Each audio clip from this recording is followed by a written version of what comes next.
বুকে রাখো আল্লাহরই ভয়, আসবে না কোনো দিন কোনো পরাজয়, আসবে না কোনো দিন কোনো পরাজয়। বলুন না সুবহানাল্লাহ। জোরে হবে না? আর একটু জোরে হবে না? ইবাদত গুলো ছাড়বেন না, নামাজ ছাড়বেন না, রাসূলের সুন্নত তরিকা গুলো ছাড়বেন না, রোজা ছাড়বেন না, আওকাত থাকলে হজ করবেন, যাকাত দেবেন। হে তরুণ যুবকেরা,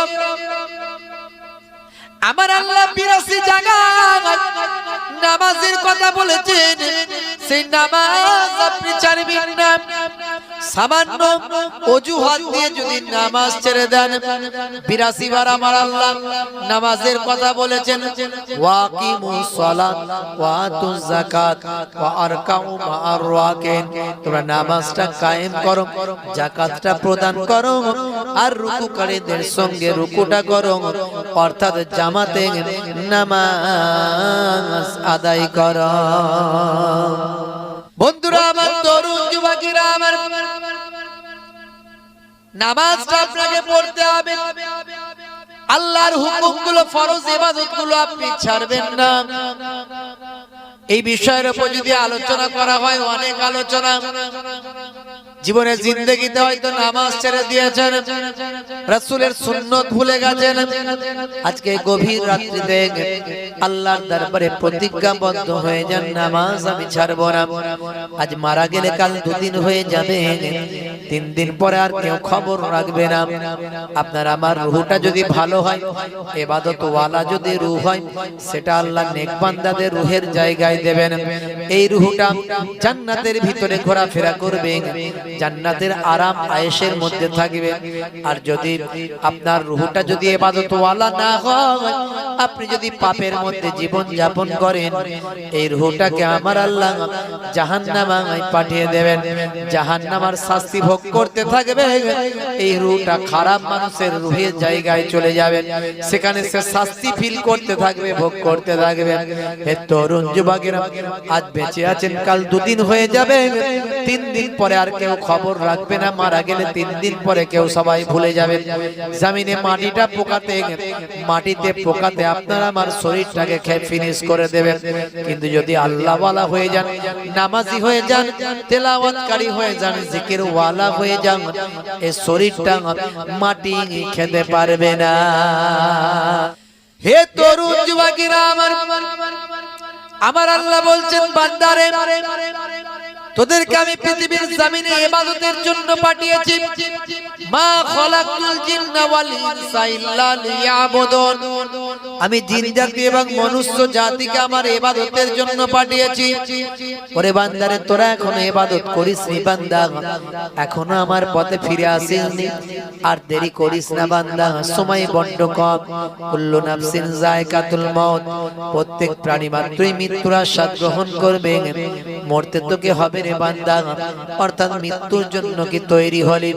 ইজা জা আজালহুম লা ইস্তাখিরুনা সাআতাও ওয়া লা ইস্তাকদিমুন, মৃত্যুর যে সময় নির্ধারণ হয়েছে, ওরে বান্দা, সেই সময়ের একটু এদিক ওদিক করা হবে না। যে সময়, যে ওয়াক্ত তোমার জন্য নির্ধারণ করা হয়েছে, সেই ওয়াক্ত পরিবর্তন হবে না। তবে হ্যাঁ, আর তাকদীরু লা ইয়ারুদ্দু ইল্লা বিদুআ, তাকদীর পরিবর্তন হয় না, হলে দোয়া দ্বারাই হতে পারে। আমি নামাজের পাটিতে আমার আল্লাহ জানিয়ে দিচ্ছেন, ওয়াস্তাইনু বিস-সাবরি ওয়াস-সালাহ, বান্দা তোরা আমার কাছে সাহায্য প্রার্থনা কর ধৈর্য এবং নামাজের মাধ্যমে। যদি কিছু আল্লাহর কাছে চাইতে হয়, নামাজের পাটিতে চান। হে আমার আল্লাহ, আমার হায়াত দারাজ করে দাও, আমার শরীরকে সুস্থ রেখে দাও, আমার কাজে কারবারে উন্নতি দাও, আমার স্ত্রী ছেলে মেয়ে আলা ওলাদের হায়াত দারাজ করে দাও। পিতামাতা যারা হায়াতে আছেন হায়াত দাও, যারা কবরে গেছেন কবরটা গোলাপ ফুলের বাগান বানিয়ে দাও। সিজদায় পড়ে পড়ে আল্লাহর দরবারে যদি বলা হয়, আমার আল্লাহ আপনার তাকদীরটা পরিবর্তন করে দিতে পারেন। হে বান্দা, শুনে রেখে দাও, আর বেশি সময় নাই, আইনামা তাকুনু ইউদরিকুমুল মাউত ওয়ালাউ কুনতুম ফি বুরুজিন মুশাইয়াদা। বান্দা মৃত্যুর হাত থেকে যেখানেই পলায়ন করো না কেন, সুদৃঢ় গম্বুজের ভিতর, মজবুত কেল্লার ভিতর আত্মগোপন করো।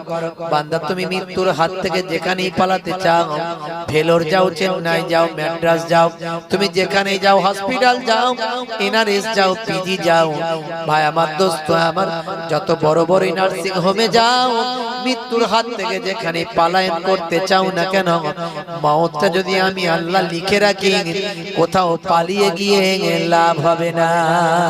ওরে বান্দারে সুম্মা ইলাইহি তুরজাউন, তোমাদেরকে আমি আল্লাহ আমার কাছে ফিরতে হবে। সুতরাং বান্দা নামাজ ছেড়ে দিও না, ইবাদত ভুলে যেও না, আমি আল্লাহকে ভয় করো, সচ্চা মুসলমান হয়ে যাও। সচ্চা মুসলমান না হয়ে মরো না। ওয়ালা তামুতুন্না ইল্লা ওয়া আনতুম মুসলিমুন, ততক্ষণ পর্যন্ত মরো না যতক্ষণ না সচ্চা মুসলমান না হয়ে যাও। সচ্চা মুসলমান হতে গেলে আল্লাহকে ভয় করো, আল্লাহর হুকুমগুলোকে মানো, আল্লাহর নির্দেশগুলোকে মানো, আল্লাহর নিষেধগুলোকে ছেড়ে নাও, নবীর সুন্নতের তাবেদারি করে নাও, আল্লাহকে ভয় করো, সচ্চা মুসলমান তুমি হয়ে যাবে। তোমার বুকে রাখো আল্লাহরই ভয়, আসবে না কোনো দিন কোনো পরাজয়, আসবে না কোনো দিন কোনো পরাজয়। বলুন না সুবহানাল্লাহ। জোরে হবে না? একটু জোরে হবে না? হারাম হালাল জেনে, সরল সত্য মেনে, নিষিদ্ধ সব ছেড়ে উঠুক জীবন বেড়ে যাবে তুমি জান্নাতে। যাওয়া ছিল স্বপ্ন তোমার, তোমার বুকে রাখো আল্লাহরই ভয়, আসবে না কোনো দিন কোনো পরাজয়, আসবে না কোনো দিন কোনো পরাজয়। হে তরুণ যুবকেরা, খুবই সংক্ষেপ করে বলবো, লম্বা চওড়া নয়। আমার আল্লাহ বললেন বান্দারে ফিরে আয়, আমার দরবারে ফিরে আয়, আমার ইবাদত ভুলে যাস না বান্দা, রাসূলের সুন্নাত ছেড়ে দিস না বান্দা। ওরে বান্দারে শুনে রেখে দে, জেনে রেখে দে, তোদেরকে তো আমার দরবারে প্রত্যাবর্তন করতে হবে, ফিরে আসতে হবে। তোরা আমার দরবারে ফিরে আসবি, কি কৈফিয়ত দিবি, কি জবাব দিবি? বান্দা নামাজ ছেড়ে দিস না, নামাজটা পড়। ওয়াকিমুস সালাত ওয়া আতুজ যাকাত ওয়া আরকাউ মা'আর রাকিন, তোমরা সালাতটা কায়েম করো, যাকাতটা প্রদান করো, আর রুকুকারীদের সঙ্গে রুকুটা করো, অর্থাৎ জামাতে নামাজটা আদা করো। হে তরুণ যুবকেরা, যে বান্দা নামাজ পড়বে, ইন্নাস সালাতা তানহা আনিল ফাহশাই ওয়াল মুনকার, নিশ্চয় নামাজ তোমাকে অশ্লীলতা অন্যায় থেকে দূরে সরিয়ে দেবে। তুমি যদি নামাজি হয়ে যাও বান্দা, তুমি সুদখোর হতে পারবে না, তুমি নামাজি হলে জেনাখোর হতে পারবে না, তুমি নামাজি হলে মাতাল হতে পারবে না, তুমি নামাজি হলে ইফটিজিং করতে পারবে না, তুমি নামাজি হলে তুমি ছেলের বিয়েতে মোটা পণ নিতে পারবে না। তোমার নামাজ তোমাকে বাধা দেবে, তোমার দাড়ি তোমাকে বাধা দেবে।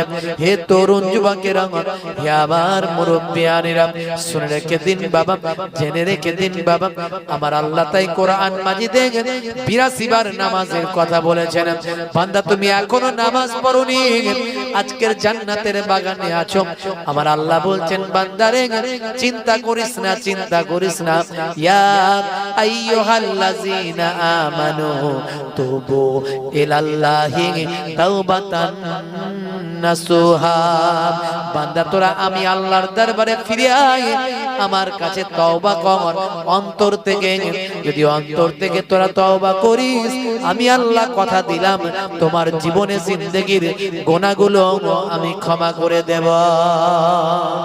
লা তাকনাতু মির রাহমাতিল্লাহ, বান্দা আমার রহমত থেকে নিরাশ হয়ে যায়, আল্লাহর দরবারে ফিরে আসো, তওবা করো। আল্লাহ তোমাকে ডাকার মতো ডাকতে পারি না, তোমার ইবাদত 5 ওয়াক্ত নামাজটা পড়তে পারি না। কাজা হলে কাজা পড়ো, কাজা হলে কাজা পড়ো, দাঁড়িয়ে পড়তে কষ্ট হয়, বসে বসে মাটিতে বসে নামাজ পড়ুন, মাটিতে বসে নামাজ পড়ুন। অনেকে চেয়ারে নামাজ পড়ে, চেয়ারে পড়বেন না। যিনি মাটিতে বসতে পারেন না তার জন্য চেয়ার, তার জন্য চেয়ারে ছাড় দেওয়া হয়েছে। আমার নবী অসুস্থ অবস্থায় চেয়ারে বসে বক্তব্য দিতেন, কিন্তু নামাজের বেলায় মাটিতে বসে নামাজ পড়তেন। কারণ নামাজটা আল্লাহর দরবারে কি ইবাদত, আফজাল ইবাদত। আপনি আল্লাহর সঙ্গে কথা বলছেন যেখানে, সেই জায়গাটা যেন আল্লাহর সঙ্গে ইজ্জত দেওয়ার মুহূর্ত হয়। জোরে বলুন সুবহানাল্লাহ। বসে নামাজ পড়ুন। অনেকে চেয়ারে নামাজ পড়ে, চেয়ারে পড়বেন না। যিনি মাটিতে বসতে পারেন না তার জন্য চেয়ার, তার জন্য চেয়ারে ছাড় দেওয়া হয়েছে।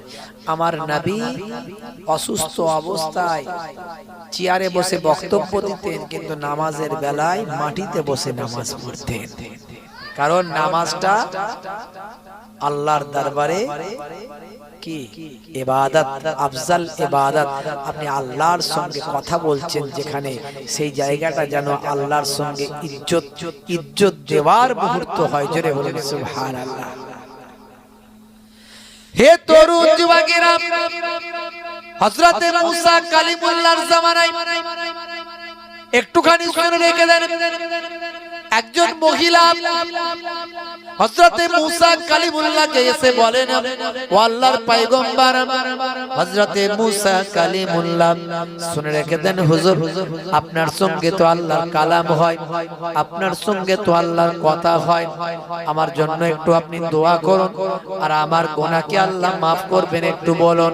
আমি মস্ত বড় পাপী, মস্ত বড় অপরাধী, কিন্তু এখন আমি তওবা করেছি, এখন আমি আল্লাহর দরবারে প্রত্যাবর্তন করেছি, এখন আমি আল্লাহর কাছে মাফি চেয়েছি। হুজুর বেয়াদবি নেবেন না, আমি মস্ত বড় পাপী, কিন্তু আমি আল্লাহর কাছে গুনাহ মাফি চেয়েছি, তওবা করেছি। এখন বলুন আপনি আমার আল্লাহকে আমাকে ক্ষমা করবেন।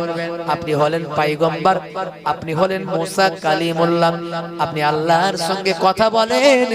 ও হযরতে মুসা কালিমুল্লাহ, আপনি একটু আমাকে বলুন আমার গুনাহ কি maaf হবে? হযরতে মুসা কালিমুল্লাহ বললেন, ও মেয়ে, তুমি কি গুনাহ করেছো একটু শোনাও। এমন সময় মেয়েটি আড়াল থেকে বলল, হুজুর বেয়াদবি নেবেন না, আমি বড় বড় অন্যায় কাজ করে ফেলেছি, আমি জিনা করার মধ্যে লিপ্ত হয়েছিলাম, আমি জিনা করে ফেলেছি। শুধু তাই নয়, জিনা করার কারণে আমার পেটে একটা সন্তান, এই সন্তানটা আসার পর সন্তানটাকেও হত্যা করেছি, বড় অন্যায় কাজ করেছি, আমি অনুভব করতে পেরেছি। এই অন্যায় করার পরে আমার গুনাহ maaf হবে কি জানি না, আমি তওবা করেছি, ইস্তেগফার করেছি, আমি আল্লাহর কাছে কেঁদেছি, আমি মাফি চেয়েছি। আমার বড় ইচ্ছা, এখন আমি আপনার কাছে জানতে এসেছি হুজুর, এই অন্যায় কাজ করার পরে যে আমি কান্নাকাটি করেছি, তওবা করেছি, আমার আল্লাহ কি আমার গুনাহ maaf করেছেন? হে তরুণ যুবকেরা, হে আমার বন্ধুরা, হে আমার মুরব্বিয়ানিরা, হযরতে মুসা কালিমুল্লাহ বড় রাগী মানুষ, তিনি রেগে গেলেন, এই মহিলা বেরো এখান থেকে, তুমি আমার সামনে থেকে গেট আউট। এত বড় পাপ কাজ করে আমার সামনে আসার হিম্মত হলো কি করে? তুমি আবার জিজ্ঞাসা করছো আমার গুনাহ maaf হবে কিনা, জিজ্ঞাসা করছো, বেরো এখান থেকে, আমার সামনে থেকে সরে যাও, তোমার মতো এত বড় পাপী আমি দেখি না বাবা, যাও বেরো এখান থেকে। হযরতে মুসা কালিমুল্লাহ বকাবকি খেয়ে এই মহিলা কাঁদতে কাঁদতে চলে গেল। হে তরুণ যুবকেরা, হে আমার মুরব্বিয়ানেরা, শুনে রেখে দিন বাবা, জেনে রেখে দিন বাবা, এমন সময় হযরতে জিবরাইল ফেরেশতা এসে হাজির হয়ে হযরতে মুসা নবীকে সালাম দিয়ে বলেন, ও আল্লাহর পয়গম্বর, ও হযরতে মুসা কালিমুল্লাহ, ওই মহিলাটাকে কেন তাড়িয়ে দিলেন? এমন সময় মুসা কালিমুল্লাহ সব খুলে বললেন।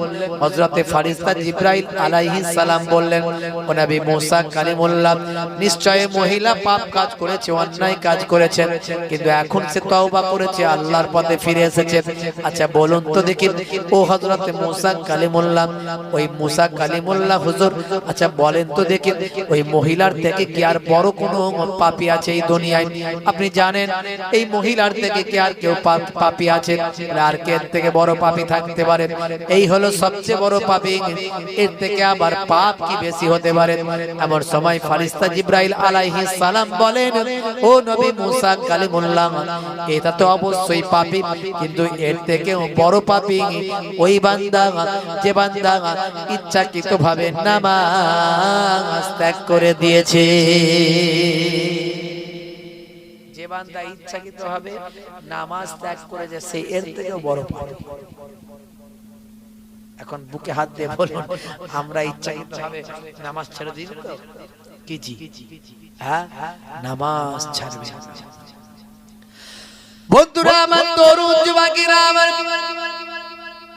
হে আমার মুরব্বিয়ানিরা, হে জওয়ান যুবকেরা, শুনে রেখে দিন বাবা, এক সময় হযরতে মুসা কালিমুল্লাহর জামানায় দীর্ঘদিন ধরে পানি হচ্ছে না, খরা হয়ে গেছে, জমিন ফেটে গেছে, গাছগুলো সব হলুদ হয়ে গেছে, দীর্ঘদিন ধরে আসমান থেকে কোনো পানি নাই। মানুষগুলো পানির জন্য হাহাকার করছে, হাহাকার করছেন, পশু পাখিগুলো সব মারা যাচ্ছে, হাহাকার করছেন, জমিনটা ফেটে টুকরো হয়েছে, গাছপালাগুলো সব হলুদ হয়ে গেছে। মানুষজন হযরতে মুসা কালিমুল্লাহর কাছে এসে বলে, হুজুর আল্লাহর কাছে দরখাস্ত করুন, দোয়া চান। হযরতে মুসা কালিমুল্লাহ ওই সমস্ত নামাজি বান্দাদের নিয়ে ময়দানে গেলেন, ইস্তেসকার নামাজটা আদা করলেন। মনে রাখবেন, শুধু আমাদের নবীর জামানায় নামাজ আছে এটা নয়, সমস্ত নবীদের জামানাতেই নামাজ ছিল, ভালো করে মনে রাখবেন। তবে আমাদের নবীর সময় এখন যে স্টাইলে 5 ওয়াক্ত নামাজ হয় এই রকম পদ্ধতিতে নামাজ ছিল না, কিন্তু নামাজ ছিল বাবা সমস্ত নবীদের আমলে নামাজ ছিল।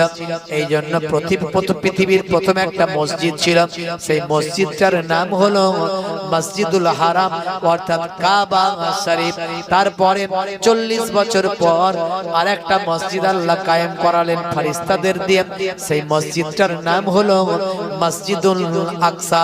ভাই আমার, দোস্ত আমার, কাবা শরীফের চত্বরে বান্দা যদি 1 রাকাত নামাজ পড়ে 1 লক্ষ রাকাত নামাজের সওয়াব। মসজিদুন নববী শরীফে মদিনার বিখ্যাত মসজিদে যদি বান্দা 1 রাকাত নামাজ পড়ে 50,000 রাকাত নামাজের সওয়াব। আর বাইতুল মুকাদ্দাস মসজিদুল আকসায় যদি বান্দা 1 রাকাত নামাজ পড়ে আমার আল্লাহ ওই বান্দা বান্দির নামাজ আমলে 25,000 রাকাত নামাজে সওয়াব দিয়ে থাকে। জোরে হবে না? আর জোরে হবে না? মুসা কালিমুল্লাহর কাছে লোকগুলো এসে বলে, হুজুর একটু পানির জন্য একটু ব্যবস্থা করতে হবে। হযরত মুসা কালিমুল্লাহ সেই জামানাতে তো নামাজ ছিল, তাই তো পৃথিবীর প্রথম মসজিদ মসজিদুল হারাম। পৃথিবীর প্রথম মসজিদ মসজিদুল হারাম। যদি সিজদা না থাকবে তো মসজিদ কেন হবে? সিজদা যদি না থাকবে মসজিদ কেন হবে?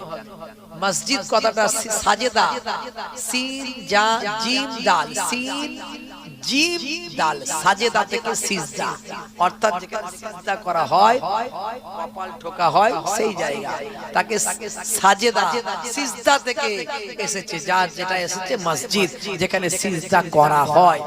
এইজন্য আল্লাহ কোরআন মাজিদে বলেছেন, সুবহানাল্লাযী আসরা বিআবদিহি লাইলান মিনাল মসজিদিল হারাম ইলাল মসজিদিল আকসা। এই যে মসজিদে হারাম অর্থাৎ কাবা ঘরের কথা আল্লাহ কোরআনে উল্লেখ করেছেন। মসজিদে হারাম অর্থাৎ ভাই আমার কাবা ঘর, আর মসজিদুল আকসা হলো বাইতুল মুকাদ্দাস জেরুজালেম। বুঝতে পারছেন? বাইতুল মুকাদ্দাস। হে তরুণ যুবকেরা, যেমন নামাজ ছিল আগে সমস্ত নবীদের জামানায়, যেমন নামাজ ছিল সমস্ত নবীদের জামানাতেই তেমন রোজা ছিল। তাই কোরআন মাজিদে আল্লাহ বললেন, ইয়া আইয়ুহাল্লাযীনা আমানু কুতিবা আলাইকুমুস সিয়াম কামা কুতিবা আলাল্লাযীনা মিন ক্বাবলিকুম লাআল্লাকুম তাত্তাকুন। হে বিশ্বাসী বান্দারা, তোমাদের উপর রমজানের রোজা ফরজ করা হয়েছে, যেমন তোমাদের পূর্ববর্তীদের উপরেও ফরজ করা হয়েছিল।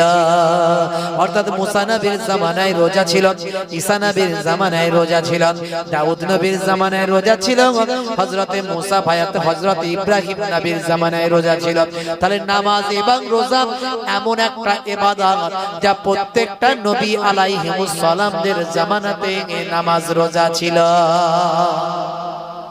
কিন্তু দুর্ভাগ্য, এখন মানুষ নামাজ পড়ে না, রোজা রাখে না। বন্ধুরা আমার, তরুণ যুবকেরা আমার, হযরতে মুসা কালিমুল্লাহ বললেন, চলো একটু ইস্তিসকার নামাজ পড়ি, ময়দানে গিয়ে একটু নামাজটা পড়ে নি। ময়দানে সকলকে নিয়ে গেলেন হযরতে মুসা কালিমুল্লাহ, সকলকে নিয়ে 2 রাকাত নামাজ ইস্তিসকার নামাজ পড়লেন।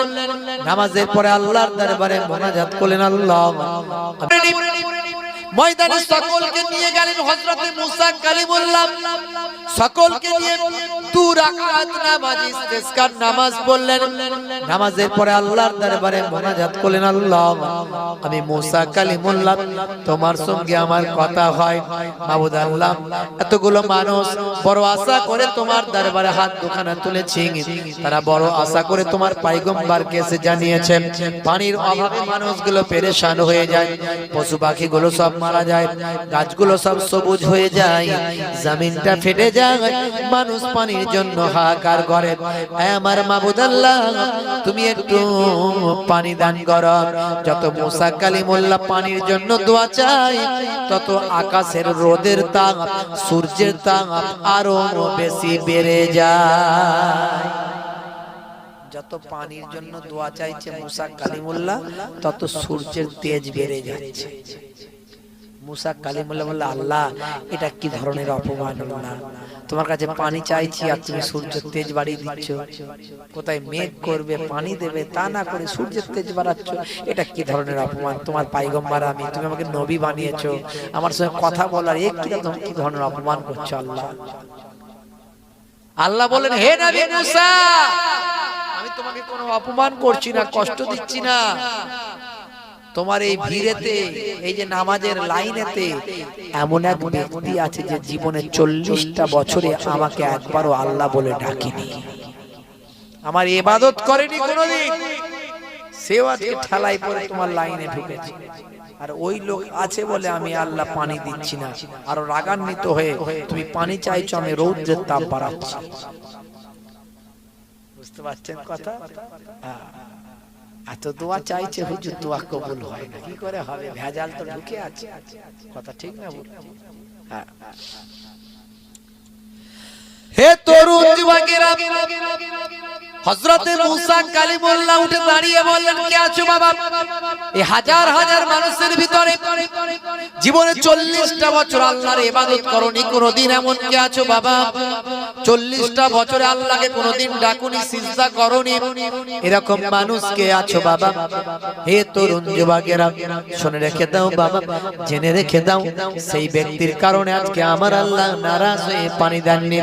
আমাকে আল্লাহ জানিয়েছেন, ওই ব্যক্তি বেরিয়ে গেলে আল্লাহ পানি দেবেন। সেই ব্যক্তি কে আছো বাবা?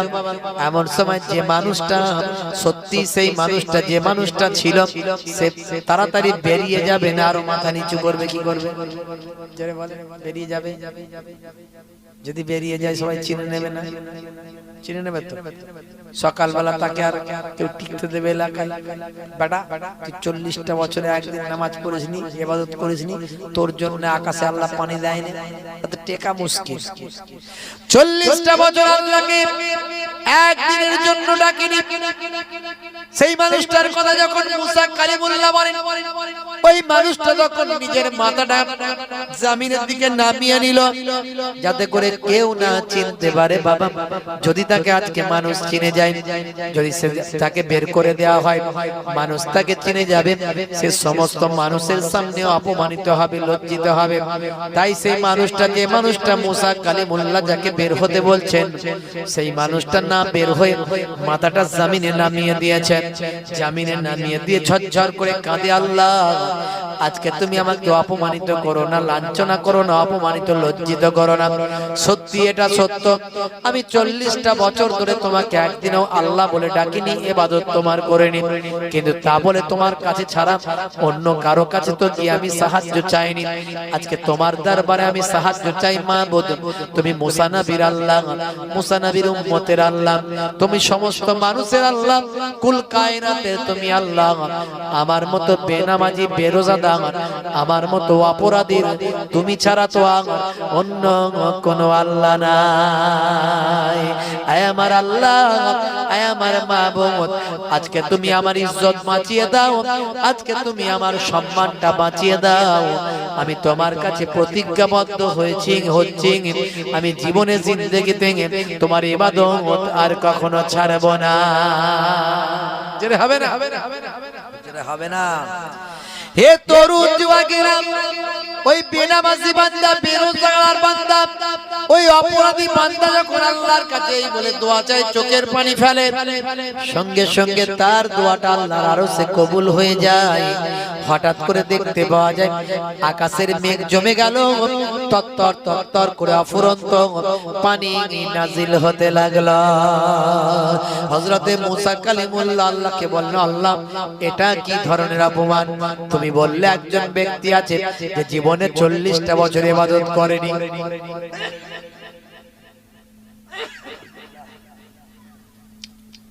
এটা কি ধরনের অপমান? তুমি তো বললে 40টা বছর ধরে একজন ব্যক্তি আছে যে তোমাকে আল্লাহ বলে ডাকেনি, ইবাদত করেনি, তার কারণেই নাকি তুমি পানি দিচ্ছ না। আর সে বান্দা তো এখনো বেরিয়ে যায়নি, তুমি পানি দিলে, অফুরন্ত পানি দিলে, মেঘ দিলে। আল্লাহ এটা কি ধরনের অপমান? আল্লাহ এমন সময় আবার আল্লাহ আবার মুসা কালিমুল্লাহকে জানিয়ে দিলেন, হে নবী মুসা, আমি তোমাকে কষ্ট দিতে চাইনি, কিন্তু মনে রাখবে মুসা, যার কারণে আমি পানি দিয়েছিলাম না, এখন আমি তার কারণে পানি নাজিল করলাম। যার কারণে পানি দিচ্ছিলাম না, এখন তার কারণেই পানি দিচ্ছি। হে নবী মুসা, মুসা কালিমুল্লাহ বলে এটা কি করে সম্ভব? আল্লাহ যার কারণে পানি দিচ্ছিলেন, এখন তার কারণেই পানি। আমার আল্লাহ জানালেন, হে নবী মুসা শুনে রেখে দাও, ওই বান্দা আমার কাছে তওবা করেছে, তাওবাতান নাসুহা করেছে, অন্তর থেকে তওবা করেছে, আমার কাছে ফিরে এসেছে, সে নিজের ইজ্জত সম্মানকে বাঁচানোর জন্য আমার কাছে দোয়া চেয়েছে, আমি আল্লাহ তার দোয়া কবুল করে নিয়েছি, তার তওবাকে কবুল করে আমি আল্লাহ অফুরন্ত পানি দিয়েছি, আর তার ইজ্জতকে আমি বাঁচিয়ে দিয়েছি। যদি সে সবার মধ্যে থেকে বেরিয়ে যেত, লোকের কাছে অসম্মান হতো, মানুষের কাছে লজ্জিত হতো, হাজার হাজার মানুষ তাকে চিনতে পারত, আমি কারো কাছে তার পরিচিত হতে দিইনি, তাকে কারো কাছে লজ্জিত হতে দিইনি।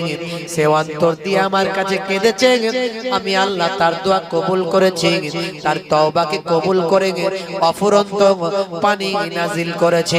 অর্থাৎ যার কারণে আমি পানি দিচ্ছিলাম না, এখন আমি তার কারণেই আমি আল্লাহ পানি নাজিল করেছি। হযরতে মুসা কালিমুল্লাহ বললেন, আল্লাহ তাহলে ওই মানুষটা কি আমাকে একটু দেখিয়ে দিন। আমার আল্লাহ বললেন, হে নবী মুসা, আমি তাকে তোমার সঙ্গে দেখা করাবো না, কারণ তার পরিচয় আছে, তার সম্মান আছে। তোমার সামনে যদি সে লজ্জিত হয়, তাই তোমার সামনে আমি লজ্জিত করব না, কোন মানুষের সামনেও তাকে লজ্জিত করব না। এটা একান্ত বান্দা এবং আল্লাহর ব্যাপার।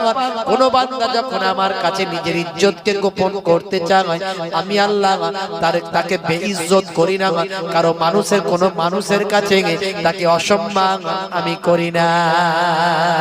হে নবী মুসা কালিমুল্লাহ, তোমার সামনে আমি তাকে পরিচয় করাবো না, কারণ সে তোমার সামনে লজ্জাবোধ করবে। আমি আল্লাহ আমার কাছে তার গোপনীয়তা রাখতে চেয়েছে, আমি আল্লাহ তার ইজ্জতকে গোপন করে দিয়েছি। জোরে হবে না, জোরে হবে না। তাহলে রহমান, আল্লাহ রহমান, আল্লাহ রহিম, আল্লাহ দয়ালু মেহেরবান। যে যা আমরা অন্যায় করি না কেন, যা করেছি তওবা করে ফিরে আসতে হবে।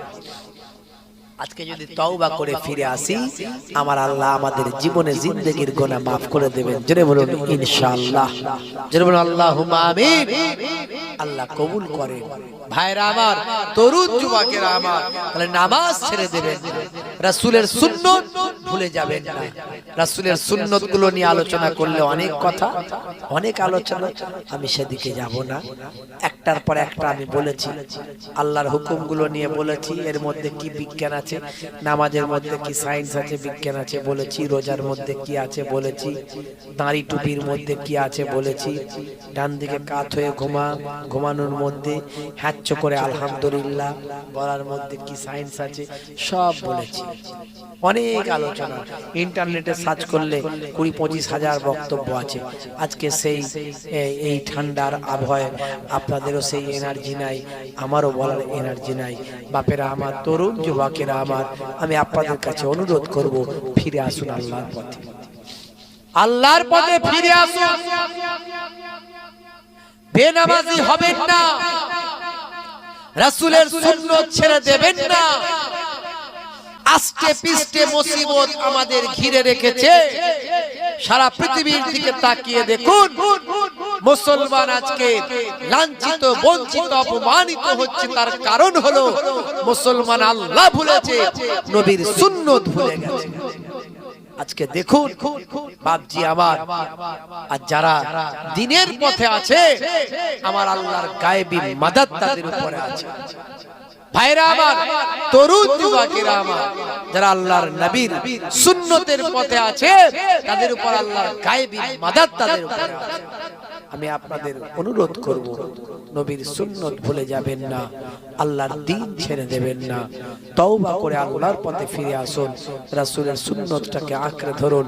আমার মায়েরা, বোনেরা, আপনারা 5 ওয়াক্ত নামাজটা পড়ুন, বছরে 1 মাস রমজানের রোজাটা রাখুন, আর স্বামীর দেখাশোনা করুন, খেদমত করুন, আর একটু পর্দা হিফাজতের মধ্যে থাকুন। এই 4টে কাজ যদি ভালো করে মায়েরা করতে পারেন, আমার আল্লাহ 8টা জান্নাতের দরজা খুলে দেবেন। জোরে বলেন সুবহানাল্লাহ, জোরে হবে না সুবহানাল্লাহ? ভাইরা আমার, তরুণ যুবকেরা আমার, মুরব্বিয়ানেরা আমার,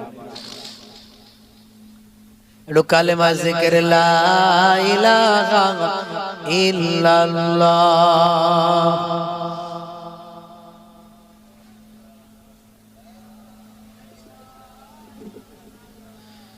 কষ্ট হচ্ছে আপনাদের, মনে হচ্ছে কি জি? একটু হ্যাঁ দেন, ঠান্ডা লাগছে, খুব কষ্ট হচ্ছে, তাই তো? মাটির উপরে বসে আছে। শেষ করে দেবো? বেশিরভাগ মানুষ চুপ করে আছে, তার মানে হুজুর ছেড়ে দিলেই ভালো হয়। কথা ঠিক না ভুল? লম্বা চওড়া নয়, বেশি দীর্ঘ সময় নয়, আখেরি মোনাজাত করব। বাপেরা আমার, একবার মুহাব্বতের সঙ্গে দরুদ শরীফ, আল্লাহুম্মা সাল্লি আলা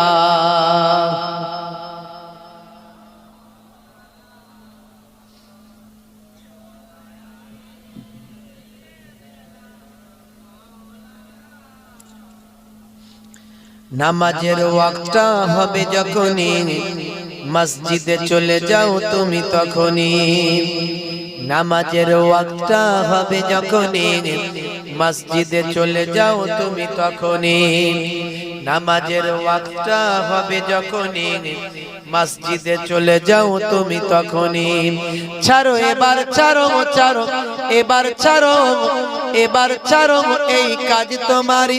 ছাড়ো এবার, ছাড়ো ছাড়ো এবার, ছাড়ো এবার, ছাড়ো এই কাজ তোমারই। নামাজের ওয়াক্তটা হবে যখনই, মসজিদে চলে যাও তুমি তখনই। জোরে হবে, আর জোরে হবে না? তোমার বাঁচা আর তোমার মরা লেখেন মোর প্রভু আমারি। নামাজের ওয়াক্তটা হবে যখনই, মসজিদে চলে যাও তুমি তখনই। নামাজের ওয়াক্তটা হবে যখনই, মসজিদে চলে যাও তুমি তখনই। ফজরের সময় ঘুমিয়ে থাকি, জোহরে কি দেব কাজে ফাঁকি। বলে না হুজুর ফজর বেলা কোনটা দিয়ে আজান হয় আর বেরিয়ে যায় বুঝতেই পারি না, টের পাই না। আর জোহরের সময় হুজুর কাজ করব না নামাজ পড়বো, বলুন আগে কাজ না আগে নামাজ? কাজ না করলে খাবো কি? আসর আর মাগরিব হুজুর একটু মাইন্ডটা ফ্রেশ করি, একটু বাজার দিকে যাই, একটু তাস খেলি, একটুখানি ক্যারাম খেলি, একটুখানি লুডো খেলি, একটুখানি ওই তাস খেলতে খেলতে জুয়া খেলি, একটু টিভি ওই 26 ইঞ্চি টিভি চায়ের দোকানে বসে বসে ফাটাকেস্টের গুপগাপ গুপগা ঢিসুম ঢিসুম এইসব একটু মাইন্ডটা ফ্রেশ করি হুজুর, বুঝতেই পারছেন তো। কি করবো বলুন, সারাদিন খাটাখাটনি করা শরীর, এসার সময় হুজুর বাড়িতে ফিরে আর বড্ড ঘুম পায়, বড্ড ঘুম পায়, কোন রকমে খায় আর ঘুমায়, এইভাবেই দিনটা কেটে যায়। আল্লাহ বলছেন হবে না, এসব কোনো বাহানা আমার কাছে চলবে না। ফজরের সময় ঘুমিয়ে থাকি, জোহরে কি দেব কাজে ফাঁকি। ফজরের সময় ঘুমিয়ে থাকি, জোহরে কি দেব কাজে ফাঁকি। রাখো এসব রাখো, রাখো এসব রাখো, এসব রাখো কথা তোমারি, রাখো এসব রাখো, রাখো এসব রাখো, এসব রাখো কথা তোমারি। আসর আর মাগরিব হেলা করি, দোকানার আড্ডায় সময়টা দিন। আসর আর মাগরিব হেলা করি, দোকানার আড্ডায় সময়টা দিন। মরলে তোমাকে যেতে হবে মাটির নিচে ঘর তোমারি। নামাজের ওয়াক্তটা হবে যখনই, মসজিদে চলে যাও তুমি তখনই। নামাজের ওয়াক্তটা হবে যখনই, মসজিদে চলে যাও তুমি তখনই। কথা ঠিক না ভুল বলেন? বলুন ইনশাআল্লাহ, বলুন ইনশাআল্লাহ। এসার সময় ঘুমিয়ে পড়ি, শরীরটা ক্লান্ত মেলিয়ে দিই। এসার সময় ঘুমিয়ে পড়ি, শরীরটা ক্লান্ত মেলিয়ে দিন। না না এসব বলো না, এসব বলো না, এসব বলো না বান্দা তুমি। না না এসব বলো না, এসব বলো না, এসব বলো না বান্দা তুমি। রুটি রুজি দিচ্ছে যিনি, জীবন মরণের মালিক তিনি। রুজি রুটি দেওয়ার মালিককে যদি বলেন কে? কারবারটা করেছেন খদ্দেরকে আনানোর মালিককে। খদ্দের মনে মহাব্বত যদি না আল্লাহ দেন, আপনার দোকানে সে উঠবে? উঠবে না। চাষটা করেছেন, ফসলটা ফলানোর চেষ্টা করেছেন, ফসলটা দেওয়ার মালিককে আল্লাহ। যদি অনাবৃষ্টি দেন, অতিবৃষ্টি দেন, শিলাবৃষ্টি দেন, হাইব্রিড পোকা যদি ফসলে লেগে যায়, স্প্রেতে কাজ হচ্ছে না, কি কাজ কি হবে তাহলে? আমি এখানে আমার কলমে তাই এখানে লিখেছি, রুটি রুজি দিচ্ছে যিনি, জীবন মরণের মালিক তিনি। রুটি রুজি দিচ্ছে যিনি, জীবন মরণের মালিক তিনি। তোমায় আমায় জীবন দিয়ে ভালো রেখেছেন প্রভু আমারি। নামাজের ওয়াক্তটা হবে যখনই, মসজিদে চলে যাও তুমি তখনই। নামাজের ওয়াক্তটা হবে যখনই, মসজিদে চলে যাও তুমি তখনই। বলুন না ইনশাআল্লাহ, বলুন ইনশাআল্লাহ। নামাজ ছেড়ে দেবেন। অনেক ইবাদত আছে, অনেক আলোচনা আছে, অনেক সুন্নতের বয়ান আছে, অনেক ওয়াকিয়া আছে, ঘটনা আছে। আমি বেশি কথাই গেলাম না, একটুখানি নামাজের উপর মরতে আমাদের হবে একটু ইহসাস দেওয়ার চেষ্টা করলাম। ভাইরা আমার, তরুণ যুবকেরা আমার, নামাজি যদি আপনি হয়ে যান, আল্লাহর কোরআন বলছে নামাজ তোমাকে পাপ অন্যায় থেকে দূরে সরিয়ে দেবে, অপরাধ থেকে দূরে সরিয়ে দেবে। আপনি যদি নামাজি হয়ে যান, অশ্লীলতা অন্যায় থেকে আপনি সরে যাবেন। আপনি আর মাতাল হতে পারবেন না, সুদখোর হতে পারবেন না, জেনাখোর হতে পারবেন না, ভাই আমার অপরাধী হতে পারবেন না। দুটো জিনিস করুন, 5 ওয়াক্ত নামাজটা পড়ুন, মুখের দাড়িটা রাখুন। দাড়িটা ছোট হলেও রাখুন, বড় হলেও রাখুন, ছোট হলেও রাখুন। একান্ত রাখছেন না, ছোট রাখুন। বিরাট কোহলি দাড়ি রেখেছে, লজ্জা পায়নি। হরভজন সিং রেখেছে, লজ্জা পায়নি। লিওনেল মেসি রেখেছে, লজ্জা পায়নি। আপনার কিসের লজ্জা? পৃথিবী বিখ্যাত বিখ্যাত সেলিব্রিটি হাসিম আমলা, বিখ্যাত ক্রিকেটার, তিনি মুখে বড় নারী সুন্নতি নারী রেখেছেন। মঈন আলী খান বড় সুন্নতি নারী রেখেছেন। জুনায়েদ জামশেদ বড় সুন্নতি নারী রেখেছেন। আসিফ খান রাকিব বড় সুন্নতি নারী রেখেছেন। আপনি যদি বড় দাড়ি রাখতে লজ্জা পায়, ছোটটা রাখুন, তবে নবীর সুন্নত মনে করে রাখুন, কোনো ফ্যাশন মনে করে নয়। এই অবস্থায় যদি আপনার মৃত্যু হয়ে যায়, যদি মারা যান, কবরে দেওয়ার পরে মুনকার নাকির ফেরেশতা যখন বলবে মান রব্বুকা, দেখতে পাবে মুখে দাড়ির দেখা, হতে পারে ওই দাড়িটাই হবে নাজাতের জারিয়া। নামাজ ছাড়বেন না, সুন্নত গুলোর মধ্যে সবচেয়ে বড় সুন্নত মুখের দাড়িটা রাখবেন, কাটবেন না। এই দুটো জিনিস করুন, জীবন বদলে যাবে। বাকি সুন্নত ইবাদত গুলো অটোমেটিক আস্তে আস্তে চলে আসবে। যাই হোক, বাপজি আমার জন্য দোয়া রাখবেন, আমি আপনাদের জন্য দোয়া রাখবো। ঘড়িতে প্রায় কিছু কম বেশি 1:30 বেজে গেছে, শেষ করতে করতে 1:45 হয়ে যাবে। আর আলোচনা লম্বা করব না। যারা আশেপাশে আছেন আখেরি মোনাজাতে চলে আসেন। কমিটির ভাইদেরকে বলবো তাবারুক নিয়ে এসে দেওয়া শুরু করতে। প্রত্যেকে আমার সঙ্গে একবার তাওবা ইস্তিগফার করেন, সকলে পড়েন আস্তাগফিরুল্লাহ ওয়া আতুবু ইলাইহি লা হাওলা ওয়ালা কুওয়াতা ইল্লা বিল্লাহিল আলিউল আযীম। আপনাদের একটা দাওয়াত দিয়ে যায় 10ই ফাল্গুন মাসের 10 তারিখ দাদাজান মায়াপুর পীরনগর হুজুর পীর কেবলা রাহমাতুল্লাহ আলাইহির বাৎসরিক সওয়াব রেসানি জিকিরের মজলিস, দোয়ার মজলিস খুব খাস ভাবে আমরা করি। জি হ্যাঁ, ফাল্গুন মাসের 10 তারিখ মনে থাকবে, বাদ মাগরিব থেকে মধ্যরাত। আপনাদের সকলকে দাওয়াত দিচ্ছি, বলেন ইনশাআল্লাহ আপনারা যাবেন। এক মুঠো তাবারুক খেয়ে আসবেন ইনশাআল্লাহ। আমার বাড়িতে একটু যাবেন। ফাল্গুন মাসের 10 তারিখ মায়াপুর পীরনগর হুজুর পীর কেবলা, যাকে জিন্দা পীর বলা হতো, জিন্দা ওলি বলা হতো, হুজুরের রুহানি দোয়া নেক ফাইজ আল্লাহ নসিব করবেন। আর আমার নানা বাড়ির ইসালে সব ফুরফুরা শরীফ, নানা বাড়ির ইসালে সব 21, 22, 23 ফাল্গুন আপনারা যান, নিশ্চয় যাবেন। ওখানে গিয়ে যদি প্রয়োজন মনে করেন আমাকে ফোন করবেন, দেখা সাক্ষাৎ হবে। আমি থাকি অবশ্য ওখানে ইনশাআল্লাহ, নানা বাড়ি তো থাকি মাশাআল্লাহ। ভাইরা আমার 10ই ফাল্গুন আমার বাড়িতে যেতে বললাম, বলুন ইনশাআল্লাহ। ফাল্গুন মাসের কত তারিখ বললাম? 10 তারিখ মনে রাখবেন। আমার কামরুল ভাইরা ইনশাআল্লাহ আশা করি যাবেন, ওনারা সব আপনারাও যাবেন। প্রত্যেকে 3 বার সূরা ফাতিহা, আলহামদুলিল্লাহ শরীফ, 3 বার সূরা ইখলাস, কুল হুয়াল্লাহ শরীফ, 3 বার দরুদ শরীফ পাক তেলাওয়াত করেন, আখিরি মোনাজাত করা। যে যা পড়লেন আমাকে উকিল করুন, আল্লাহুম্মা আমিন। রব্বানা আতিনা ফিদ দুনিয়া হাসানা ওয়া ফিল আখিরাতি হাসানা ওয়া কিনা আযাবান নার। রব্বানা যালামনা আনফুসানা ওয়া ইল্লাম তাগফির লানা ওয়া তারহামনা লানাকুনান্না মিনাল খাসিরিন। اللهم اغفر لحينا وميتنا وشاهدنا وغائبنا وصغيرنا وكبيرنا وذكرنا وانثانا. اللهم من احييته منا فاحيا الاسلام ومن توفيته منا فتوفى الايمان. اے اللہ সন্ধ্যা থেকে ওলামা হযরতরা ওয়াজ নসিহত করেছেন, গ্রামের সম্মানীয় মুহতারাম ইমাম সাহেব ওয়াজ নসিহত করেছেন, মাওলানা সাহেব ওয়াজ নসিহত করেছেন। আমি টোটা ফোটা জবানে যা কিছু বললাম, পড়তে বলতে ভুল কইতে ভুল ত্রুটি মার্জনা করে যদি কিছু সওয়াব দিয়ে থাকেন, আল্লাহ সওয়াব খানাকে আমাদের নবী, নবীদের নবী, নূর নবী হুজুরের রূপকে সওয়াব খানা পৌঁছে দেন।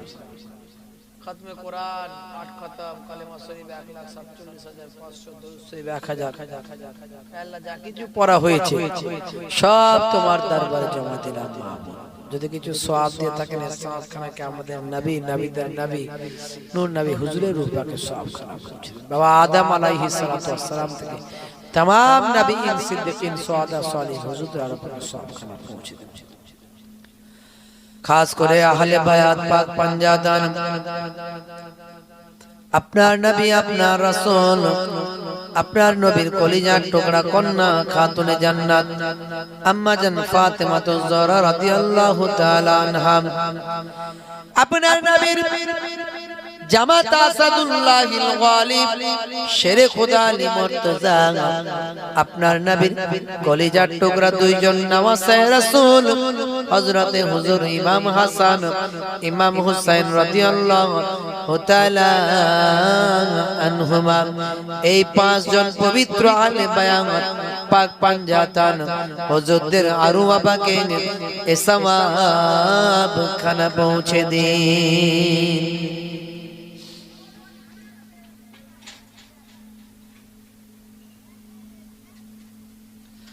खास करे सौंप करने के बारियां दिया मक्का शरीफ मदीना शरीफ जन्नतुल बाकी जन्नतुल मुअल्ला तमाम सहाबा किराम ताबीन तबे ताबीन अइम्मा किराम मुस्ताहिदीन मुहद्दिसिन मुफस्सिरीन हुज्जाज किराम हुफ्फाज किराम आबिदीन जाकिरीन सालिहीन बंदा बंदीদের রূপাকে সওয়াব খানা পৌঁছে দিন।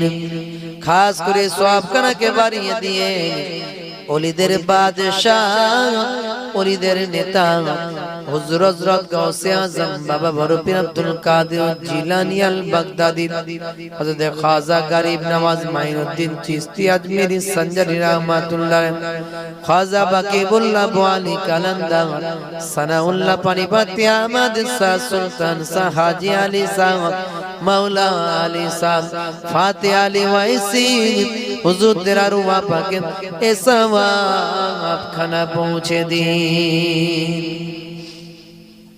खास कर फुरफुरा शरीक मुजाद्दिदुस समाअ कुतुबुल आलम আমিরুশ শরিয়া সকলের চোখের মনি মাতার তাজ আমাদের পীর মুর্শিদ জামানার মুজাদ্দিদ হযরত পীর আবু বকর সিদ্দিক রাহমাতুল্লাহ আলাইহি সকলের দাদা হুজুর লক্ষ লক্ষ মাদ্রাসা মসজিদ মক্তব যিনি প্রতিষ্ঠা করেছিলেন বাংলা আসাম ত্রিপুরা বাংলাদেশ অখণ্ড বাংলা ভাষাভাষী মানুষের কাছে যিনি দ্বীন পৌঁছে দিয়েছিলেন শিরক বিদআত মুক্ত সমাজ প্রতিষ্ঠা করেছিলেন আমাদের সকলের চোখের মনি মাতার তাজ সকলের দাদা হুজুর আমার বর্ণনা জান হুজুরের রূপাকে এ সওয়াব খানা পৌঁছে দিন। বড় হুজুর বর্ণনা জান মেজনা জান সেজনা জান নরনা জান নানা জান ছোট হুজুর পীর কেবলা রহমাতুল্লাহ আলাইহি হুজুর আর রূপাকে সওয়াব খানা পৌঁছে। খাস করে আমার মায়াপুর পীরনগর হুজুর পীর কেবলা রহমাতুল্লাহ আলাইহি পীরনগর যাদের নামে পীরনগর আমার পূর্বপুরুষ যারা আহলে বায়াতের খানদান যারা কেরমান থেকে ইরানের কেরমান থেকে কুরিশুন্ডা হয়ে পীরনগর হরিণখোলা দরবার শরীফ খাস করে পর্দা জান হযরত পীর সৈয়দ ওসমান আলী কেরমানি আল হাসানি আল হুসাইনি পর্দা জান হুজুরের রূপকে সবখানে পৌঁছে দাদা জান মায়াপুর পীরনগর হুজুর পীর কেবলা রহমাতুল্লাহ হুজুরের রূপকে সবখানে পৌঁছে দাদা জানের প্রতিষ্ঠা করা কায়েম করা দ্বিতীয় বাড়ি আমার হরিণখোলা দরবার শরীফ হরিণখোলা দরবার শরীফের আশেপাশে যত আপনারা নেক বান্দা ওলিয়া আউলিয়া আরাম ফরমাচ্ছেন প্রত্যেকের আরো আপনাদের সবখানে পৌঁছে খাস করে আল্লাহ বসিরার মাওলানা বাগ দরবার শরীফে আল্লামা হুজুর আরাম ফরমাচ্ছেন হারওয়ার পরাজাত আব্বাসী হুজুর আরাম ফরমাচ্ছেন ফাতে আলী ওয়াইসি হুজুর আরাম ফরমাচ্ছেন মস্তানজি হুজুর ফকির সাহেব হুজুর আরাম ফরমাচ্ছেন तमाम 24 পরগনার জমিনে যত আপনারা নেক বান্দা ওলিয়া আরাম ফরমাচ্ছেন প্রত্যেকের আরো আপনাদের সবখানে পৌঁছে। আমরা যারা এখানে হাজিরা দিচ্ছি আমাদের কারো বাপ কুল মা কুল শ্বশুর কুল শাশুড়ি কুল বাপের ভালোবাসার কথা মনে পড়লে বুকটা ফেটে যায় মায়ের মোহাব্বতের কথা মনে পড়লে বুকটা ফেটে যায়। আরে বাপ কত ভালোবাসতেন জননী মা কত মোহাব্বত করতেন আজ তারা কবরে চলে গেছে বাপের কবরে দাঁড়িয়ে গিয়ে আব্বা আব্বা আব্বা বলে ডাকলে সারা নাই জবাব নাই মা মা মা বলে ডাকলে সারা নাই জবাব নাই। জানি না তারা কোন ঘোর বিপদের মধ্যে লিপ্ত আছে যাদের বাপ মা হায়াতে আছেন হায়াত দিন যাদের বাপ মা কবরে গেছেন কবরটা গোলাপ ফুলের বাগান বানিয়ে দিন।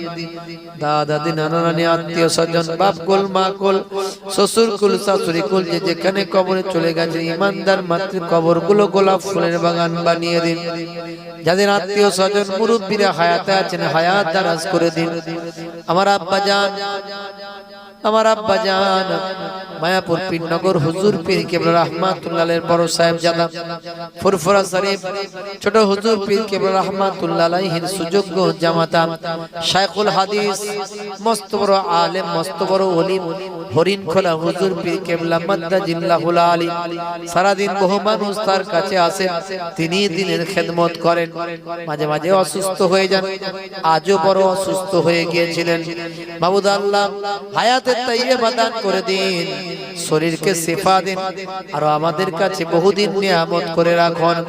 আমার আম্মা জান ছোট হুজুর পীর কেবলা রহমাতুল্লাহের কলিজার টুকরা কন্যা আবেদা জাকিরা সালেহা বান্দি মস্ত বড় ওলি বান্দি সারা দিন বহু মহিলারা তার কাছে আসেন, তিনি দিনের খেদমত করেন। খেদমতে খলকের বিনিময়ে আম্মা জানের শরীরকে শিফা দান করে দিলেন। মাবুদ আল্লাহ ফুরফুরা শরীফে আমার 4 নানি জানের মধ্যে আমার নানি জান হায়াতে আছেন, মস্ত বড় আল্লাহর ওলি বান্দি তাহাজ্জুদ গুজার বান্দি বড় অসুস্থ অবস্থায় বিছানায় আছেন। মাবুদ আল্লাহ নানি আম্মা জানের হায়াতে তাইয়্যিবা দান করে দিন, শরীরে শিফায়া জিলাম দান করে দিন। মাবুদ আমি নিজেও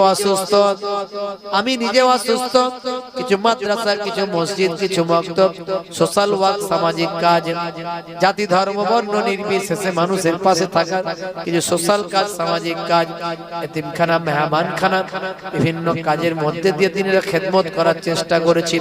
তার বিনিময়ে শরীরকে শিফা দিন, আরো বেশি বেশি কাজ করার তৌফিক দিন। আল্লাহ গ্রামের ইমাম সাহেব মাওলানা